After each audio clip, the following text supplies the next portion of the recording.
জটিল রোগের সমস্যার সমাধান সহ আমাদের ভ্যাকুয়াম ইরেকশন পাম্পারটি হিজামা হিসাবেও ব্যবহার করতে পারবেন। আসুন জেনে নিই আপনারা এই পাম্পারটি কী সমস্যায় কোন কোন রোগের ক্ষেত্রে কেন ব্যবহার করবেন। Erectile dysfunction, penile curvature, Peyronie's disease, penile সংকুচিত হওয়া, নরম ও শিথিলতা, উত্তেজনার সমস্যা, হরমোনাল সমস্যা, হাইড্রোসিস বা পেনাইল সিস্ট।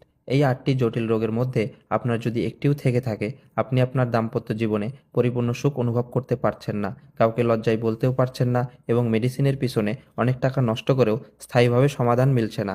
তার ফলে সময়, টাকা ও স্বাস্থ্য এই 3টি জিনিসই ধ্বংস হয়ে যাচ্ছে আপনার জীবন থেকে। এই 3টি জিনিসই মানুষের জীবনে অত্যন্ত মূল্যবান। আমরা কথা দিচ্ছি আপনাকে, আমাদের এই প্রোডাক্টটি ব্যবহারের মাধ্যমে আপনার জীবনের মূল্যবান সময়টি আর নষ্ট করতে হবে না, বারবার আর টাকাও খরচ করতে হবে না। স্ট্রেস এবং মানসিক চাপ থেকে মুক্তি পাবেন। আপনার শারীরিক ও মানসিক শান্তি ফিরিয়ে আনতে আর কষ্ট করতে হবে না। ভ্যাকুয়াম ইরেকশন পাম্পার জটিল সমস্যার সহজ সমাধান।